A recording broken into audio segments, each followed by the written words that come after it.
नमस्कार बंधुरा चम्पा ब्लगे सबाइके स्वागत जानाई। आशा करी तोमरा सबाई भालो आछो। आजके आबारो एकटा नतून भिडियो निये तोमादेर काछे चले एलाम। आजकेर भिडियोते तोमरा देखते पारबे पोर्ट ब्लेयारेर एकटा ग्राम बारमानाला आमादेर बाड़िर थेके प्राय आधा घंटा समय लागे जेते। आर एई बारमानाला दादार किछु चाषबास आर मासिमार संगे आमादेर अनेक गल्प। ताहले भिडियोटा स्किप ना करे पुरोटाई देखते थाको। कि आपनारा कि आटू व्यथा नाकि? तो देखले लागतेছে ওই ইট লাগিয়ে নিছেন।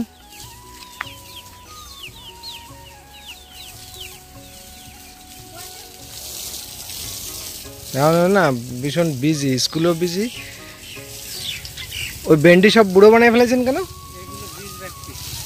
ও বীজ হবে দাদা? হ্যাঁ হবে।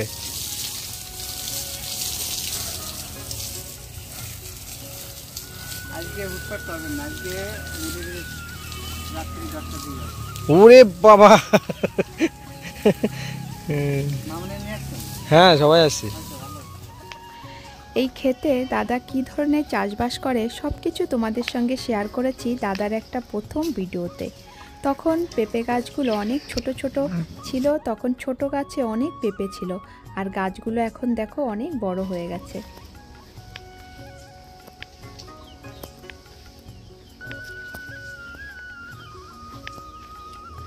দাদার ক্ষেতে ঢেঁড়স গাছগুলো অনেক বয়স হয়ে গেছে, আর এখন ঢেঁড়স গাছগুলো কেটে ফেলবে। আর এদিকে আবার নতুন করে লাউ গাছ লাগাচ্ছে। মানে এই জায়গাটায় সব সময় কিছু না কিছু লাগাতে থাকে। মোটামুটি 12 মাস এই ক্ষেতে সব ধরনের ফসলের চাষবাস কন্টিনিউ করতে থাকে।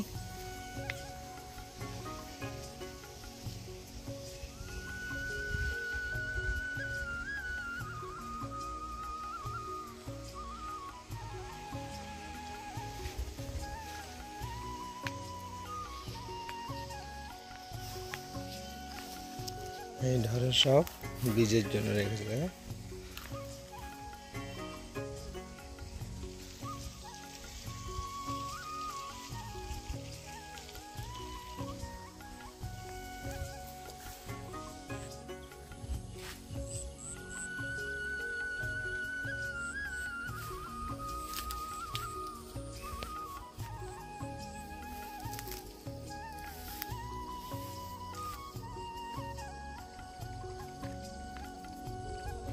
এই সাইডে রয়েছে লাউর মাচান আর উচ্ছের মাচান।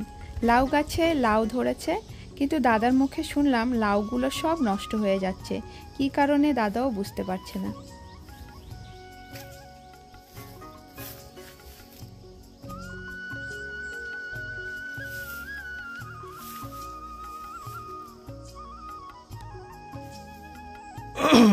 লাউ তো সুন্দর, কিন্তু সত্যি তো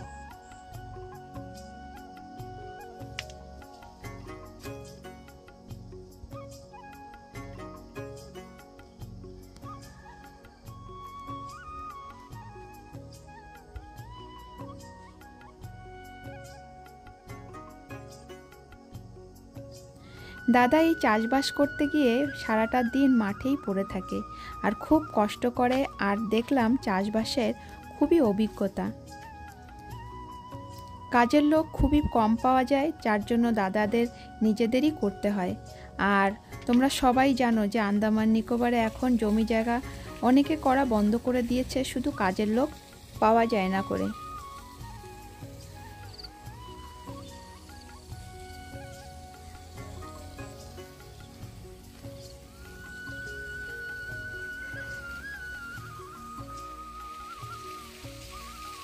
এই ফুলের চেহারাটা ভালো আছে না?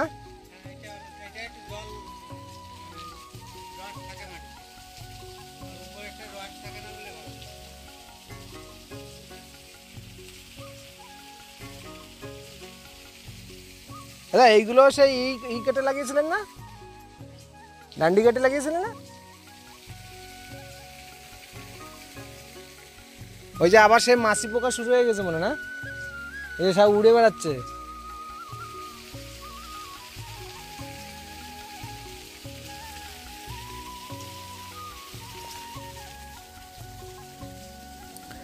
আমাদের এখানে ফুলের চাষটাও করা হয়, আর 12 মাস ফুলের রেটটাও খুব ভালো পায়।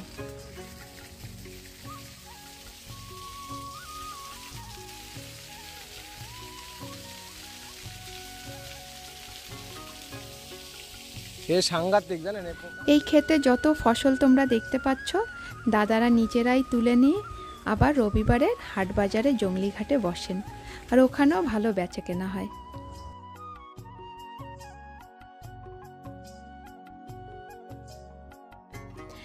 এই ছোট্ট পুকুরটায় মাছ আছে। এই মাছগুলো অনেক ছোট ছিল যখন আমার ভিডিওতে তোমাদের সঙ্গে শেয়ার করেছিলাম, এখন অনেক বড় বড় হয়ে গেছে। পুকুরের মাছগুলো বিক্রি করা হয় না।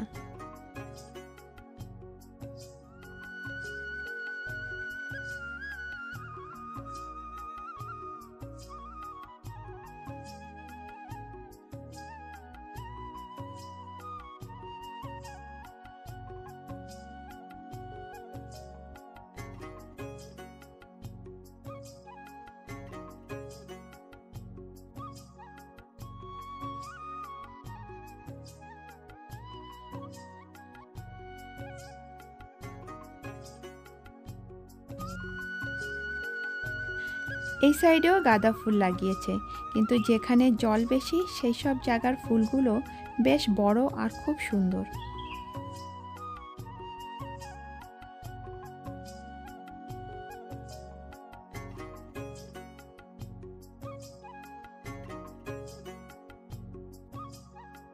এখানে 3 ভাই বোন আম পাড়ছে, আমার মেয়ে আর দাদার 2 ছেলে মেয়ে। দাদার ছেলেটা কলেজে পড়ে, মেয়েটা 10তে পরীক্ষা দিল। এই দিকটাও খুব বড় এরিয়া জুড়ে ফুলের চাষ করেছে, আর দাদা এই ফুলগুলো নিজে হাতে তুলেই ডাইরেক্ট মার্কেটে নিয়ে আসে। আজকে সন্ধ্যা হয়ে গেছে, যার জন্য দাদার আরও চাষবাস তোমাদের সঙ্গে শেয়ার করলাম না। আজকে দাদাদের বাড়িতে আসার একটাই কারণ ছিল, মাসিমা আন্দামানে থাকতে চায় না, আর যার জন্য মাসিমাকে পাঠিয়ে দেবে কলকাতায়। আর আমরা সবাই মাসিমার সঙ্গে দেখা করতে আসলাম, একটু বুঝিয়ে দেখলাম যে থাকে নাকি, কিন্তু মাসিমার আন্দামানে মন টেকে না। তার একটাই কারণ, দাদারা যেখানে থাকেন সেখানে কোনো বাঙালি পরিবার নেই, আর মাসিমা কারোর সঙ্গে কথা বলতে পারে না। তাহলে চলো মাসিমার সঙ্গে একটু কথা বলি। মাসিমা আমাদের ছেড়ে চলে যাচ্ছে। মাসিমার আন্দামান ভালো লাগে না, অনেক আগের থেকেই বলেছে, তা আমরা ধরে বেঁধে রেখেছিলাম। এখন মাসিমা আর থাকবে না। মাসিমার বাড়ি কোথায়? কলকাতায় কোথায় গিয়ে থাকবে? দুর্গাপুর। দুর্গাপুরে?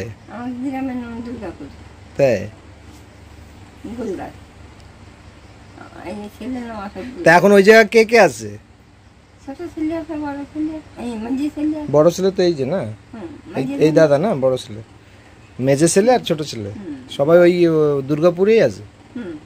ও, যে বাড়িতে এসে উঠেছি ওই জায়গার টাকায় দিয়েছে বাড়ি কিনা, আর তারপরে মনিরা কাটিয়ে বিটে মাসে গাইছে 10 টাকা। আর আর মেয়েরা কোথায় আছে? মেয়েরা ওই কলকাতায় সবাই। ছোট্টা ঠাকুরনগর, বড়টা ফেবলবেরি, আর আরমঘাটা কয়। আরমঘাটা গ্রামের নাম বিরিয়ে। আর বাংলাদেশে এক মেয়ে আছে। এই যে মেয়েটা এই যে আছে, ওই মতো দিয়েছে কাঁদে। তাই? বাংলাদেশের মেয়ে। কথা হয়? কথা হয়, পাওয়া যায় না। তাই? গ্রাম গ্রাম ওই জামার গোপ কালীনগর কয়।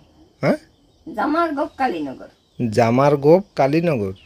ওখানে আছে মেয়ে। তা মেয়ের সঙ্গে কথা হয় না ফোনে? ওই একদিনে কইছিলাম এই দিকে।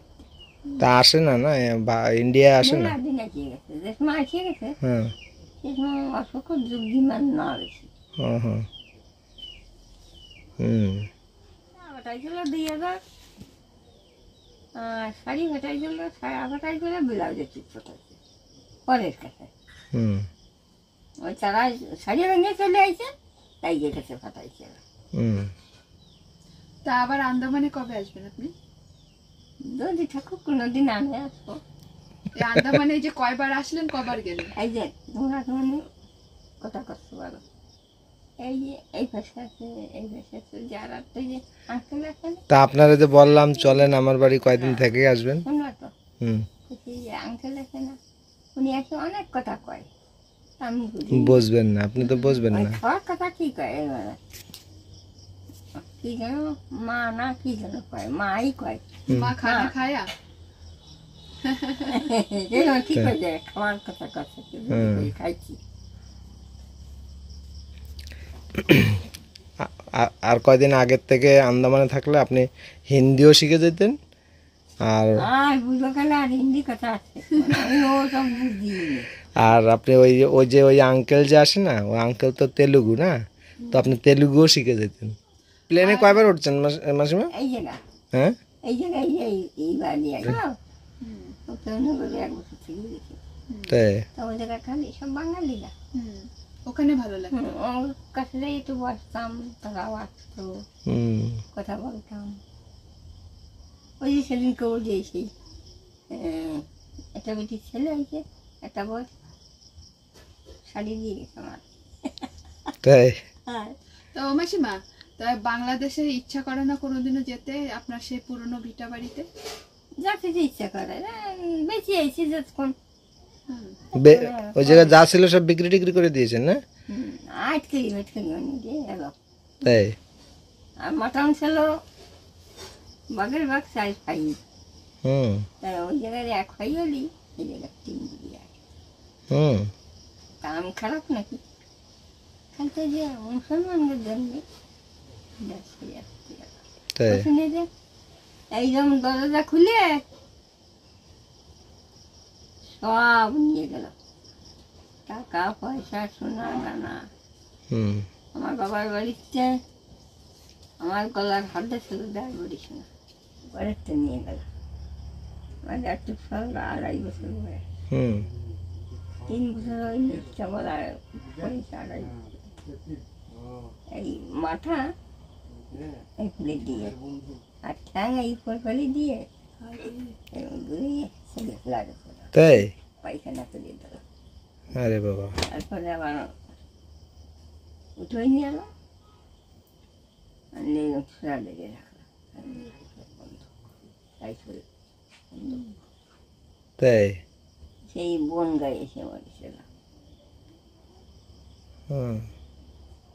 মানে ভীষণ উৎপাত করতো না আগে? আপনি অনেক কিছু, ওই জন্যই তো মনে হচ্ছে কয় না যে আর ফিরে যাবি বাংলায়। ওটা ওই দেশে হয়েছে? বাংলাদেশ মানে পূর্ব বাংলায় না? আমাদের যশোর জেলার মধ্যে বাড়ি, গ্রামের নাম ছিল বদরডাঙ্গা বাতাসি, আমার মামা বাড়ি ছিল ডাঙ্গা বাতাসি। আমার দাদু মার বাবা, উনি মাটি পাচ্ছিল দেশে। থাকলে কি হবে, নাইডিয়ার কাছে চাকরি খবর নেই। আবার নাইডিয়ারা ভালো আছে, মানে ভালো না যে তা না, ভালো আছে। আমাকে বাড়ির কাছেই চিনি মুসলমান, চিনি এই যে সেই উজোকের বাড়ি আমাকে সাথে এই দেশে চলে এলো। এই দেশে এসে ওই যে এই কলকাতায় যে সামনে আমার বাড়ি করে, আমার মাসির বাড়ি, এসে ওই বাড়ি উঠলাম।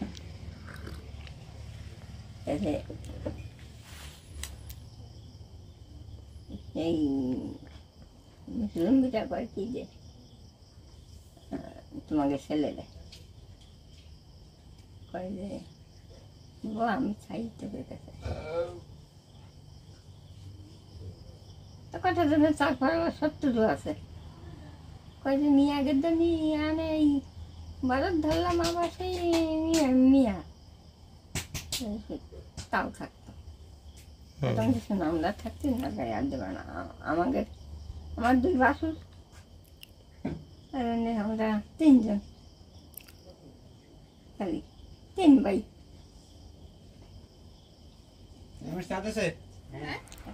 মাসিমারে আনলেন এত কষ্ট করে, কি মাসিমারে তো রাখা যায়, মন তো রাখা যায় না। সত্যি কথাই, শরীরটা থেকে গেলে কি হবে যদি মনই যদি না থাকে এখানে, তাই না মাসিমা? হ্যাঁ মাসিমা কিসের জন্য যাচ্ছেন বলেন? যাচ্ছি মানে তা আবার কবে আসবেন? ঠাকুর আনে। আর যদি এই বড় ছেলেরা দেখতে ইচ্ছা করে? সবাই দেখতে ইচ্ছা করে। এমন যে আমার ব্যাচের তো সবাই ছিল, সবাই দেখতে ইচ্ছা করে। ঠিক আছে, কয়দিন কলকাতায় থেকে আসে? ওই যে কথা বললাম মনি, তারপরে যাইয়ে ছোট মাই হয়েছে ওই যে আনে ঠাকুর নগর, ও, তারপরে যাইয়ে।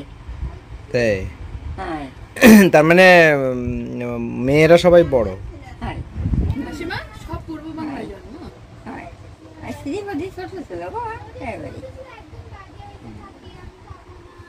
দাদা কিছু মনে পড়ে ওইসব জায়গার কথা? হ্যাঁ, সব মনে আছে। তো দাদা ওইখানে পড়াশোনা করেন না? পড়াশোনা করেছি ক্লাস 3 অবধি। তাই কোন স্কুলে? আমাদের গ্রামে স্কুল ছিল, আপনার গ্রামের নাম কি ছিল? বদ্রডাঙ্গা বাতাসি। ওই যে মনে মাসে আছে কাদের সঙ্গে পড়াশোনা হ্যাঁ, করতে? সবাই আসতো তো মনে। নাম বলে? তো ওরা ওরা মানে অনেক দূর পড়াশোনা করছে নাকি? না, বেশিরভাগ বেশি কেউ করতে পারেনি, কয়েকজন ভালো শিক্ষিত হয়েছে। হ্যাঁ হ্যাঁ, মানে মাস্টার ডিগ্রি পরেও কি বলে সেগুলো করেছে। একটা PhD ছেলেই সব থেকে পড়াশোনা এগিয়েছে, হ্যাঁ। নাম? ব্যোমকেশ। তা এখন কোনো পোস্টে আছে, কিছু করে? ঢাকায় কোনো চাকরি করে তাই যোগাযোগ নেই না? না। ওই দক্ষিণ পাড়ায় নাম ভুলে যাচ্ছি, ওর বাড়ি ওটা আমার বাড়ি কোন? দক্ষিণ পাড়ায় সে অমূল্যদের বাড়ির কাছে। ও মাসিমার মনে নাই। একদম লাস্টে বাড়ি। দাদা তো সব মনে আছে। মানে কোনো ফ্রেন্ডদের কথা মনে পড়ে? হ্যাঁ, সবার কথাই মনে হয়। নাম বলে? সব কি ওই গ্রামেরই? হ্যাঁ, গ্রামেরই, বাইরের আছে। হ্যাঁ। যেরকম পাশের গ্রামে একটা মহিলা মানে মেয়ে পড়তো আমার সঙ্গে একসঙ্গে, আমরা 4টে ছেলে মেয়ে ফার্স্ট সেকেন্ড থার্ড এরকম হতো। ও ফার্স্ট হতো, সব দিনই ও ফার্স্ট হতো। ওরা কত বছর হয়েছে আসছেন? সেইটা সঠিক বলতে পারবো না। হ্যাঁ ওই আমি এসেছি ক্লাস 5 পড়ে, তারপরে এসেছি। আমার তো ইয়ে নেই। তো মাসিমা কত দূর পড়াশোনা করছেন? আমি করতে পারবো না। স্কুলে যান নাই? আমি তো ক্লাস 5 পরীক্ষা ঠিক মতো দিতে পারি, মানে উঠে দিয়েছি ঠিক মতো দিতে। আমি যখন ক্লাস 5 পড়ি তখন আমার এই স্কুল থেকে মার সামনেই বলছে আমাকে স্কুল থেকে বিদেশে আমি যাব না, মানে অন্য রাজ্যে যাব না, আমাকে জোর করে ধরে নিয়ে অন্য রাজ্যে পাঠিয়েছে কাজের জন্য। সেটা অভাব ছিল, হ্যাঁ। জমি তার জায়গা জন্য সারা প্রচুর। ওই লৌকোয় করে মাটি চিনি বিক্রি করতে যেত সবাই। এই জমি চাষ করবি তা কিরা? সবাই তো লৌকো এক জায়গা ঘাটে রেখে চলে যেত, মালটাল নিয়ে লৌকোয় থাকার জন্য আমাকে নিয়ে যেত। আমি ছোট, ওই লৌকোয় রেখে মানে লৌকোটা দেখাশোনার জন্য, শুধু বাইরের লোকজন না আসে সেই জন্য আমাকে রেখে চলে যেত। আমি তখন রান্না টান্নাও করতে পারতাম না, নৌকো পার বাদে। ওই লৌকোয় থাকতাম। ওই 2 মাস 3 মাস লাগতো এক এক টিপে। বাড়ি যখন আসতো ওরা 7-8 জন থাকতো। আগের দিনের বেতের একটা টুকরি ছিল বড়, মানে 10 কেজি ধান ধরে, তারের এক একজন মানে 4 টুকরি 5 টুকরি করে এক একজন ধান দিত। তাতে দেখা যাচ্ছে যদি 7 জন থাকতো 321 টুকরি ধান হতো। 21 টুকরি ধান হলে পরে আপনার 3 দুগুণে 6, প্রায় 6 কুইন্টাল হয়ে যেত। তাতে কিছুদিন চলতো সংসার। এই জন্য আমাকে পাঠাতো, আমি যেতে যেতাম না কোনোদিন। লাস্ট তো একদিন স্কুলের থেকে আমি যাবই না, আমাকে স্কুলেই চলে গেছে ধরতে। মানে স্কুল থেকে আমাকে স্কুল থেকে ধরে নিয়ে আসছে। তা স্কুল থেকে যেদিন ধরে নিয়ে আসে সেদিনকে এত কষ্ট লাগছে আমার, মানে কি বলবো, যে পড়াশোনা তো আমার খুব ইচ্ছা ছিল। সেদিনকে আমি জোর করে ধরে নিয়ে আসি, মাস্টার মশাই তারপরে বুঝাইয়ে পাঠাইছে। তা এত কষ্ট লাগিছে ওই দিনকে, আমি তো ছোট, অত অভিজ্ঞতা নাই। 5 মানে 10 বছর বয়স। রাগ করে বইটাই সেদিনকে ছিঁড়ে ফেলছে, আর স্কুলে যাইনি। মানে এত কষ্ট পাইছি আমি। কিন্তু এখন বুঝি যে কষ্ট পাওয়া তো ভুল, আমার সংসারের অভাব, ওই চিন্তা তো আমার করতে হবে, সেটা তো এখন বুঝি, তখন বুঝতাম না। তারপরে কলকাতায় চলে আসে, পশ্চিমবাংলায় চলে আসে। হ্যাঁ, তার কিছুদিন পরে আমার জ্যাঠামশাই, মেজো জ্যাঠামশাই আগে আসে, তারপরে আমরা আসি। কোথায় কলকাতায় কোথায় আসে? কলকাতা নদীয়া জেলা দুর্গাপুর গ্রাম। কৃষ্ণস্থান আছে। ওইখানে এসে কাজকর্ম করতেন এখানে এসে মানে কলকাতায় এসে? কলকাতা এসে বলতে হ্যাঁ, পশ্চিমবাংলায় এসে ওখান থেকে প্রথম তো কাজে যাওয়ার বয়স তখনও হয়নি, যে বড় কাজ করবো সেরকম বয়স তখনও হয়নি। সংসারে খরচা কেউ চালাতো? ওই ওপার বাংলার জমি জায়গা ছিল, বিক্রি করে কিছু পয়সা করেছিল, সেইগুলো দিয়েই চলতো। আর ওই এদিক ওদিক মাটা টুকটাক কাজ বাজার তো করতো, হ্যাঁ, দিদিমা করতো। আর আমিও কাজ করতাম, আমি তখন 5 টাকা ওজন দিতাম, মানে এই লেবারে 5 টাকা মজুরিতে লেবার কাজ করতাম। হ্যাঁ, তখন 2.5 টাকা চাইছিল, আমি তো যখন 2.5 টাকা চাইছিল। 2.5 টাকা চাল আর 5 টাকা জন। 5 টাকা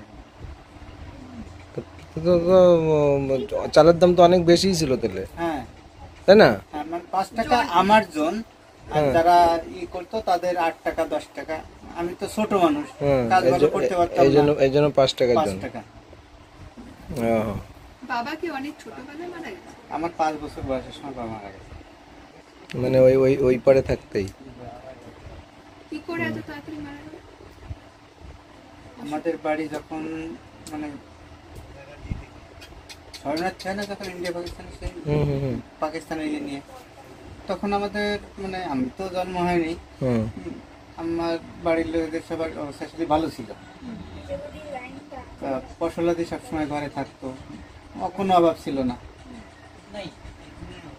তা আমাদের বাড়িতে ডাকাত পড়ে, ডাকাতি আমার বাবাকে খুব মারে। ডাকাত পড়লে পরে ধর একটা ঘর যদি ডাকাত পড়ে, পাশের লোক কেউ আসবে না, না ওইটাই প্রবলেম না। খুব মারে। আমার একটা দাদা ছিল, আমার দাদারও মারছে। তারপরেই ওনরা এখানে চলে আসে। এইখানে আসার পরে ঘুরে যাইয়ে তারপরে কিছুদিন পরে মারা গেছে। আমরা 3 ভাই হওয়ার পরে এখানে এসে কলকাতা ক্যাম্প আগে ছিল, ক্যাম্পে থাকতো লোক, ওই শরণার্থী যারা আসছিল সেই ক্যাম্পে থাকতো, কলকাতায় লবণবন্দী ক্যাম্পে। মানপুর থাকলাম, দুপুরে থাকলাম, আগে তো যেরকম আমি জানি না, এগুলো আমার বলছে সেইগুলো শুনলাম। বন গায়ে থাকলাম। আগেকার দিনে এখন যেরকম মানে সেই সময় আসার পরে যদি সেই সময় ওনরা থেকে যেত তাহলে কোনো অসুবিধা ছিল না। ওনরা আবার কি আমাদের বাঙালির তো বেশিরভাগ মাছে ভাতে মানুষ, আর মাছ না খেলে আমরা বাঁচি না, সেই মাছের লোভে আবার বাংলাদেশে সবাই চলে যায়। খালি মাছের লোভে না, জমি জায়গা সব রয়েছে, সেই সব করে রয়েছে। এই জায়গায় থাকলে না, এদিকে বাড়িতে চাবিতে মানে আপনারা আবার রিটার্ন চলে গেছিলেন? আমি তো তখন হয়নি, জন্ম হয়নি আমার। ওহো, মানে হ্যাঁ, আমি তো 75-এ জন্ম। তার মানে মানে তাও ডেট ঠিক বলতে পারে না, বলে যে এখান থেকে যাইয়ে 4 বছর 5 বছরের সময় আমি জন্ম। মানে সেটা হিসাব করে রেখেছে। হ্যাঁ, তা 5 বছরের সময় যদি হয় তাহলে 75 হবে। বাবু নমস্কার। নমস্কার নমস্কার। সাধারণত আমরা যারা একসঙ্গে চলাফেরা করতাম, একসঙ্গে খেলাধুলা করতাম, সেসবগুলো সব মনে আছে। নামগুলো বলো। দেবকুমার, দীপঙ্কর, কঙ্কর, বিপুল, অমৃত, প্রদীপ, নিত্য। তো ওরা কি সব ওই দেশেই রয়েছে? হ্যাঁ, ওইখানে। খালি শুধু আপনি এই পারে আসছেন, তাই তো? কি বলছিল? শাশুড়ি ছেলে প্রদীপ, শ্বশুর বড়, বড় হোক, আমরা একসঙ্গে চলাফেরা তো করি। নীল যখন মাসিমারা দেখি মনে আছে সব, না? আপনি ওদের সঙ্গে আর কোনোদিনও যোগাযোগ করতে পেরেছেন? যোগাযোগ বলতে একটা বন্ধুর সঙ্গে এখানে যোগাযোগ হয়েছিল, তাদের পাশের গ্রামে বাড়ি। আমাদের স্কুল তো আমাদের গ্রামে, আমাদের পাড়াই বলতে হবে। তা ওই আমাদের বাড়ির পাশে স্কুলে আসতো। ওরা এসে আমাদের এখানে এক জায়গায় আমাদের বাড়ি, মানে কতটা দূর হবে, 1 কিলোমিটার হবে না, অতটা দূরে। তো এখানে এসে ও ইউপিতে ডাক্তারি করে। একবার যোগাযোগ হয়েছে, যোগাযোগ হওয়ার পরে আমাকে বলছে যে আমি নিয়ে যাই, চল আমাকে। আমি বলছি না, আমি ডাক্তারি করতে পারি নাকি। তা আমাকে বলছে তোরে মারবো, তুই তো আমার থেকে বেশি পড়াশোনায় ভালো। ও ক্লাস 4-5 অবধি পড়ে ও ডাক্তারি করতেছে, এখানে এসে পড়াশোনা করে না। না, আর একটা বন্ধু ক্লাস 3-তে পরীক্ষা দিচ্ছি, ও আমার পাশে বসে লিখতেছে। তা লিখতে লিখতে মানে আমি যা যা লিখছি আমার তা দেখে লিখছে, সব আমার জিনিসই লিখছে, অ্যাড্রেসও আমার লিখে দিয়েছে। অ্যাড্রেস যখন লিখে দিয়েছে, যখন খাতা দিচ্ছে স্যার, তখন ডাকেছে নিছি, আর একটা খাতা বেরোয়েছে আমার নামে, একই ডাকছে গেছি, দিলে পরে স্যার বলছে তুমি পরীক্ষা দিয়েছো, তুই কয়টা পরীক্ষা দিয়েছিস? একটা। তোমার দুটো খাতা কেন? না স্যার আমি দুটো তো লিখিনি, একটাই লিখছি।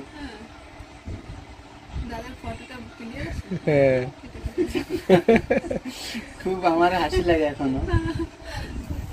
তা স্যার বলছে যে তুমি তাহলে তোমার পাশে কে বসছিল? আমি বলছি যে কঙ্কট নামটা, ও বসছিল, ওরে ডাকো।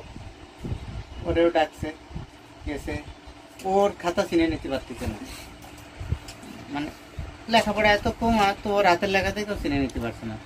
তখন আমারে বলছে যে তুমি চিনে নিতে পারবে? আমি বললাম হ্যাঁ পারবো। খাতা দেখালো, দুটো দেখালি, বললাম এটা আমার। তো সাথে সাথে নাম্বার কাটে দিলাম। কার? আপনার? আপনার নাম্বার কেটে দিয়েছে? নাম্বার কেটে দিল। কেন? তো কাটছেই, হ্যাঁ, আমারও কেটে দিল। মানে আপনারটা দেখে লিখছে করে? আমি দেখাইছি কেন? তা আমার শুধু মানে আর এক মাস্টার ছিল, আমি অনুরোধ করলাম স্যার এটা কি করে হয়, আমি তো আর ইচ্ছাকৃত দেখেনি, এইভাবে দেখেছি ওই জানে। তারপরে আমাকে শুধু 5 নাম্বারটা দিল। ক্লাসে তো একই বেঞ্চে বসিয়েছে? একই বেঞ্চে ও বসে, মাঝে মধ্যে হয়ে যায়। আর ও তখন তো ছোট ক্লাসে, উপর ক্লাসে নয়। সেই সময় ওই নাম্বার আমার কেটে দিল। হ্যাঁ, 100-এর মধ্যে পরীক্ষা, আমি মোটামুটি 70-এর উপরে পাইছি। আমার শুধু 5 নাম্বারটা দিয়ে সব নাম্বার কেটে দিল।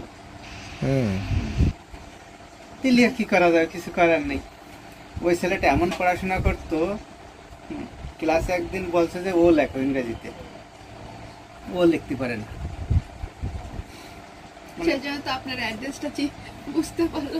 আমার অ্যাড্রেস, আমার নাম, ওর সঙ্গে ওর এখন কোন পজিশনে পৌঁছেছে? না, ও পড়াশোনা করেনি, ও চাষবাস নিয়ে আছে ওইখানেই। হ্যাঁ, ও তো গ্রামেই বাড়ি, আমাদের ওখান থেকে লোকজন আসা যাওয়া করে। আপনার এক দিদি আছে না বাংলাদেশে? এক দিদি আছে, গ্রাম আছে জামার কালীনগর বলে, 10 কিলোর মধ্যেই।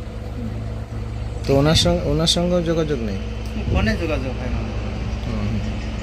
উনি আসেন নাই আর ভারতে আসেন? ভারতে আসার পরে এসছে, এসে দেখা করে গেছে, কিন্তু আমি ভারতে পা দিয়ে আর বাংলাদেশে যাই। ইচ্ছা করে না যে যাই আবার একটু ঘুরে আসি? তেমন ইচ্ছা করে না বলতে, মুসলমান এলাকা তো, আর এখন সবাই সব জায়গায় মুসলমান হয়ে গেছে। সেই সময় যেরকম একটা ইসের মধ্যে ছিল সবাই, না সেই আতঙ্কটা এখনো পর্যন্ত আছে। তাহলে এইবার আসি, আপনি কত বছরে জানলেন? আন্দামানে আসছি 99-এ, 25 বছর। আমার ঠাকুরদাদা 25 বছর মারা গেছে। আমাদের কলকাতায় সুনামি হয়, মানে সেই বন্যা হয়, বন্যা হয়ে সব জায়গা তো ডুবে যায়, জলে টলে ডুবে যায়। 2000 সালে না? হ্যাঁ, 2000 সালে। কোথায় বন্যা হয়ে ডুবে যায়? আমাদের নদিয়ায়। নদিয়া বলতে পশ্চিমবাংলায় বহুত জায়গা জল হয়ে গেছিল, শুনেছেন কিনা আপনারা জানি না। ওইখানে তো প্রায় কিছু না কিছু হতে থাকে। না, ওইখানে প্রায় হয় না, এটা 2000 সালেই হয়েছে, বড় সবথেকে ওরকম বন্যা কোনদিন হয় না।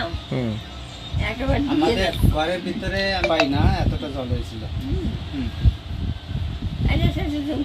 মানে 99-এ আন্দামানে এসে আবার 2000 সালে চলে গেছিলেন? কলকাতায় গেছি। কেন? আমি তো কাজ করতে এসেছিলাম। মানে তখন পরিবার নিয়ে আসেন? না, পরিবার হয়নি তো, মানে বিয়ে করেনি? বিয়ে করেছি পরে গিয়ে। হ্যাঁ, তারপরে ওই 2000 সালে বিয়ে করেছি। 2000 সালে কয় মাস পড়ছি ওটা? ডিসেম্বরে। ওই সময় তো আমি তারপরে আবার এসেছি। তা আমরা কোনোদিনও এখানে চিন্তা করিনি যে আন্দামানের বাসিন্দা হব বা একটু জমি কাটবো, হ্যাঁ, বা একটু জমি রাখবো, সেসব চিন্তাধারা কিছুই ছিল না। আসছি কাজ করতে, চলে যাই কাজ করতে। প্রথম যখন আসি কাজ করি ফিশারি জেটি মেরিনে, ওখানে বালুডুঙ্গি তৈরি, বালুডুঙ্গি বানাতাম আমরা। ওই ইসের লোহার বোর্ডগুলো যে লোহার না, কাঠের। কাঠের ওইসব বড় বড় যে এইগুলো বালু, আগে বালু কাটতো এখানে। বালু টানতো, হ্যাঁ। হ্যাঁ, ওই বালু টানার বোর্ডগুলো আমরা বানাতাম। ওই ডুঙ্গিগুলো যে ইঞ্জিন টিঞ্জিন বসানো ওইসব কাজ করতাম। বেশ কিছুদিন আসা যাওয়া করে ওই কাজই করতাম, বোর্ডের কাজই করতাম। তা ওইখান থেকে যখন এদের নিয়ে আসলাম, নিয়ে আসার পরে এখানে আসার পরে আমাদের সবারই, ওদের 3 জনেরই মায়ের দয়া উঠলো আসার পরই। এবার আমি কলকাতাতে যখন এদের সবাইকে নিয়ে আসি, খুব কষ্ট করেই এসছি, পয়সা করে অসুবিধা ছিল, ধার দেনা করে এসছি। এসে আসার পরে ওদের মায়ের দয়া এমন হলো, 2 মাস কোনো কাজে জাতি পাইনি। এই 2 মাস ধরে ঘরে বসাতাম, হেল্প করেছে, কয়েকজন হেল্প করেছে আমাকে, তাদের পয়সা করে দিয়ে দিছি। কিন্তু ওই সময় তো হেল্প করেছে আমাকে, বিপদের সময় আমার বন্ধু তারাই। তারপরে আস্তে আস্তে একটা বোর্ডের ওই বেঞ্চ বানানো কন্ট্রাক্ট নিলাম। 20খানা বেঞ্চ হবে, সেই কন্ট্রাক্ট নিলাম, নিয়ে ওই কাজ করলাম। কাজ করে দেখি যে না, ভালো প্রফিট হয়। তো সেইখান থেকে আলাদা কাজ করার চিন্তাধারা, যে নিজে নিজে কাজ করবো ধরে পার্টির থেকে। একটা কাজ পেলাম, তো যন্ত্রপাতি নাই বলে করতে পারিনি। আর একজনকে পার্টনার নিয়ে কাজ করলাম। হাঁটবে যে নমিতা, ওকে বললাম, ও বললো যে ঠিক আছে, তোর কি কিনতে কি টাকা লাগবে আমি দিচ্ছি, কত টাকা লাগবে। তা আমি তখন বলতেও সাহস পাইনি যে এত টাকা লাগবে। তা আমি বললাম যে 10,000 টাকালেই হবে, কিন্তু আমার টাকা লাগবে প্রায় 30,000। বলতে ওটা কেমন লাগে। 10,000 টাকা দিছি না তো। হ্যাঁ, কত? 25। তা সেই মেশিন পত্র কিনে নিজে কাজ স্টার্ট করলাম। কাজ স্টার্ট করে টুকটাক করে এদের নিয়ে যাক, ঠাকুরের কৃপায় চলে আসছে, ভালোই কাজ বাজ হচ্ছে। আর যেখানেই কাজ করি খারাপ কেউ বলে না, টুকটাক করে ভালোই চলছে। লকডাউনে আগে একটা কাজ পেলাম, কাজ করে ওইটা ভালো প্রফিট হলো। একটা কিচেন ক্যাবিনেট করলাম, তাতে 10 দিনের মধ্যে আমার ভালো একটা প্রফিট হলো। তাও আমি নিয়ে আপনি কিচেন ক্যাবিনেট গুলো ওইসব করেন? হ্যাঁ, করি। মানে ওই যে মডুলার কিচেন আর ওগুলো? মডেল কিচেন, হ্যাঁ, ভালো একটা প্রফিট হলো। লকডাউনের মধ্যে ওইগুলো কিছু বসে বসে খেতে খেতে চিন্তা করলাম, কাঠের কাজ করে তো খুব অসুবিধা, তাই এর একটু যদি বসানো যায় কোথায়ও। একটা ঠেলা গাড়ি করলাম, যে গোলগড়ে জুংলি ঘাটে কোনো জায়গায় এক জায়গায় বসায় দিলে মালটাল তুলে দিলেও বিক্রি করতে পারবে। এই ঠেলা গাড়ি বানিয়ে ফল টল তুলে বিক্রি করলাম পেট্রোল পাম্পের সামনে। তারপর পরে করোনা শুরু হলো। করোনাতে যা টাকা পয়সা ছিল ওই ফল টল তুলে প্রায় শেষ। লকডাউনের মধ্যে কিছুদিন চলতে চলতে ঘর কিরাই দিয়ে 7,000 টাকা ঘর কিরাই, জুমলিঘাট আইল্যান্ড পাখের উপরেই ছিলাম। হ্যাঁ, তারপর চালাতে খুবই অসুবিধা হচ্ছিল, তাই স্কুটিটা আছে, ওই স্কুটিটা নিয়ে বললাম যে দেখি বাজারে যাই, কিছু মাল টাল কিনে বিক্রি করি, সবজির তো ছাড় আছে। বাজারে আসলাম 2,000 টাকা নিয়ে, সবজি তো ভালোই দাম তখন।